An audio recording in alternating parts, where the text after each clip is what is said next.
தமிழ் திரையுலகில் கடந்த சில ஆண்டுகளாகவே அதிக அளவில் பேசப்பட்டு வரும் விஷயங்கள்ல ஒன்று நடிகர் ரவி மோகன் மற்றும் அவருடைய முன்னாள் மனைவி ஆர்த்தி ரவி இடையேயான பிரிவு தான். அதற்கு காரணமாக கருதப்படும் பாடகி கினிஷாவுமே தற்போது ரவி மோகன் அவர்களை விட்டு பிரிய போவதாக அறிவிச்சிட்டாங்க. இதனைத் தொடர்ந்து பின்னணி பாடகி கினிஷாவுடன் ரவி அவர்கள் நெருக்கமாக பழகி வந்ததாக சோசியல் மீடியாக்கள்ல பரவலாக பேசப்பட்டது. ஆரம்பத்தில் ரெண்டு பேருமே நண்பர்கள் மட்டுமே அப்படின்னு சொன்னாலும் பின்னர் அவங்க ஒன்றாக பல இடங்களுக்கு சென்றதால இந்த வதந்தி வேகமா பரவுச்சு. இந்த நிலையில கினிஷா சமீபத்துல தன்னுடைய இன்ஸ்டாகிராம் பக்கத்துல ஒரு வீடியோ ஒன்று வெளியிட்டு தன்னுடைய தனிப்பட்ட வாழ்க்கையில சந்தித்த துயர அனுபவங்களை ஷேர் பண்ணிருக்காங்க. சோ அந்த வீடியோ வைரலாச்சு. இதனடுத்து பாத்தீங்கன்னா ரவி மோகன் அவர்கள் அவருடைய குடும்பத்தாரிடமிருந்து பிரிய நான் தான் காரணமா, நான் ரொம்ப டிப்ரெஸ்டா இருக்கேன், என்ன நாளுக்கு நாள் தொந்தரவு பண்றாங்க, எனக்கு இந்த வாழ்க்கை பிடிக்கவே இல்லை அப்படின்னு சொல்லி ரவி மோகன் அவர்களை பிரிவதாக அந்த வீடியோவில் அதிகாரப்பூர்வமாக தெரிவித்திருந்தாங்க.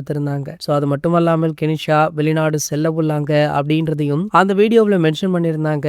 இந்த வீடியோ வைரலாக ஆரம்பிச்சது. இதனடுத்து பாத்தீங்கன்னா இன்று ரவி மோகன் அவர்களுமே கத்தி கதறி எழுதியிருக்காரு. அவருடைய வீடியோவுமே சோசியல் மீடியாக்கள்ல வைரலா போயிட்டு இருக்கு. இந்த நிலையில பாத்தீங்கன்னா ஜெயம் ரவி அவர்களுடைய முன்னாள் மனைவியான ஆர்த்தி ரவி அவர்கள் அவங்களுடைய இன்ஸ்டாகிராம்ல ஒரு போஸ்ட் ஒன்றை போட்டிருக்காங்க. அதுல தூங்கி கொண்டிருக்கும் சிங்கத்தை ஒருபோதும் எழுப்பக்கூடாது, குறிப்பா அது ஒரு தாய் சிங்கமாக இருந்தால் மிகவும் கவனமாக இருக்க வேண்டும், என்னுடைய அமைதியை பலவீனமாக நினைக்க வேண்டாம் அப்படின்னும் என்னுடைய குழந்தைகளையும் என் கண்ணியத்தையும் காப்பாற்ற வேண்டிய சூழல் வந்தால் உண்மையுடன் எதிர்கொள்வேன் அப்படின்னு பேசியிருக்காங்களாம். மேலும் பாத்தீங்கன்னா ஜெயம் ரவி அவர்களுக்கு எதிராக தன்னிடம் ஒரு சில ஆதாரங்கள் இருப்பதாகவுமே இவங்க தெரிவிச்சிருக்காங்க. இது போன்ற செய்திகளை பத்தி நீங்க உடனே தெரிஞ்சுக்க நம்மளுடைய சேனலை மறக்காம சப்ஸ்கிரைப் பண்ணிக்கோங்க.